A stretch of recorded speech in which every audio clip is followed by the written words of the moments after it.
بسم اللہ الرحمن الرحیم۔ السلام علیکم میری پیاری بہنوں، آج میں آپ کے پاس 2 احادیث کو لے کر حاضر ہوئی ہوں۔ امید ہے کہ آپ کو یہ دونوں احادیث بہت اچھی لگیں گی اور یہ دونوں احادیث آپ کی روزمرہ کی زندگی کو بدل کے رکھ دیں گی۔ اللہ میری اس کوشش کو قبول و منظور فرمائے اور مجھے روحانی آسودگی، قلبی اطمینان، فلاح دارین کی خوشخبری سنا دے۔ میری اور آپ کی دلی جائز اور نیک خواہشات کو اللہ قبول و منظور فرما دے۔ خود سرور کونین صلی اللہ علیہ وآلہ وسلم نے بارگاہ ربانی میں سفارش کی ہے، اللہ تعالیٰ ایسے شخص کو تر و تازہ رکھ جس نے میرے فرمودات کو اچھی طرح سنا، انہیں یاد رکھا اور لوگوں تک پہنچایا۔ پہلی حدیث جو میں آپ کے سامنے بیان کر رہی ہوں وہ کچھ اس طرح ہے کہ ابن مسعود رضی اللہ عنہ نبی پاک صلی اللہ علیہ وآلہ وسلم سے روایت کرتے ہیں کہ آپ نے فرمایا، قیامت کے دن آدم کے بیٹے کے دونوں قدم اس کے رب کے ہاں اس وقت تک حرکت نہیں کر سکیں گے جب تک کہ اس سے 5 چیزوں کے متعلق سوال نہ کر لیا جائے۔ اس کی عمر کے متعلق، کس چیز میں اس کو ختم کیا، اس کی جوانی کے متعلق، کس میں اس کو بوسیدہ کیا، اس کے مال کے متعلق، کہاں سے کمایا اور کس چیز میں خرچ کیا، اور جو علم حاصل کیا اس پر کیا عمل کیا۔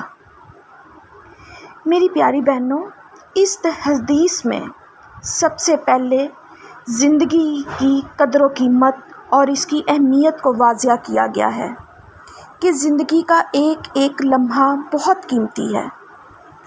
اے اللہ کی نافرمانی میں، اسے اللہ کی نافرمانی میں صرف نہ کیا جائے کیونکہ اس کا حساب دینا ہوگا۔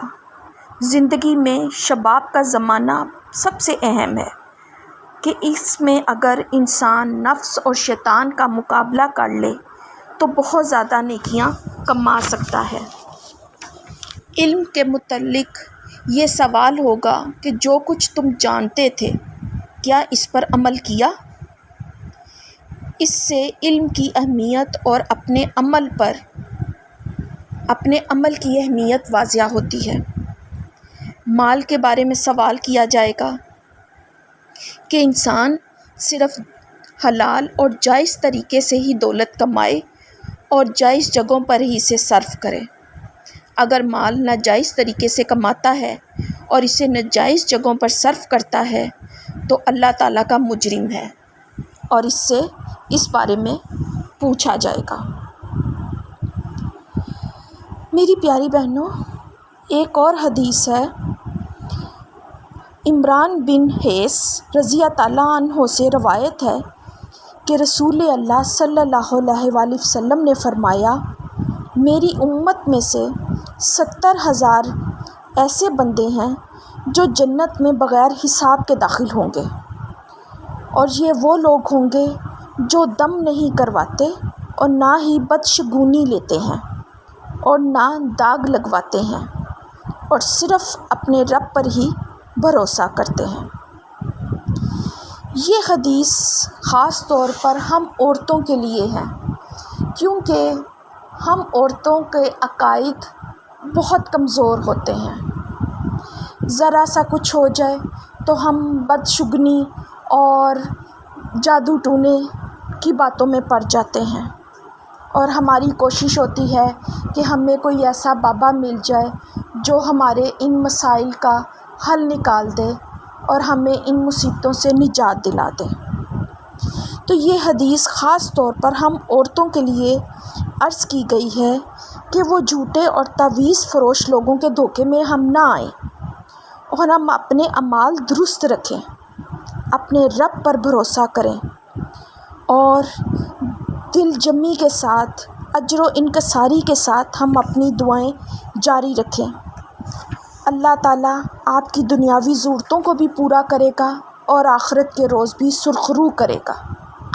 ہمیں ان پاگنڈی بابوں کے چکروں میں نہیں پڑنا چاہیے۔ ہمیں صرف اور صرف اللہ سے لو لگانی چاہیے اور اللہ ہی سے امید لگانی چاہیے کہ ہمارے ان مسائل کا حل بھی اللہ کے پاس ہے۔ قرآن پاک میں اللہ تعالیٰ نے ہمیں ہر تکلیف، ہر بیماری، ہر پریشانی کا حل دیا ہے۔ صرف ہمیں غور سے قرآن پاک پڑھنے اور اس کو سمجھنے کی ضرورت ہے۔ دعا ہے کہ اے میرے مولا، ہمیں بھی اپنے فضل و کرم سے بغیر حساب کے جنت میں داخلہ نصیب فرما۔ تیری رحمت میں تو کسی قسم کی کمی نہیں ہوگی، لیکن ہم لاچار بندوں کی قسمت سنور جائے گی۔ آمین ثم آمین۔ اللہ ہم پہ اپنا فضل و کرم کرے اور ہمیں شیطان کے شر سے اور انسان کے شر سے محفوظ رکھے۔ ہمیں صراط مستقیم پر چلنے کی توفیق دے اور ہمیں اللہ پہ توکل کو مضبوط رکھنے میں ہماری مدد فرمائے۔ آمین ثم آمین۔ میری پیاری بہنوں، لائک کیجیے گا، سبسکرائب کیجیے گا تاکہ میرے اندر اور حوصلہ اور ہمت پیدا ہو، تاکہ میں آپ سے اور اچھی باتیں شیئر کر سکوں۔ اپنی دعاؤں میں یاد رکھیے گا۔ اللہ ہم سب کی دلی نیک جائز اور خواہشات کو قبول و منظور فرمائے۔ آمین ثم آمین۔ آج کے لیے اتنا ہی۔ اللہ حافظ۔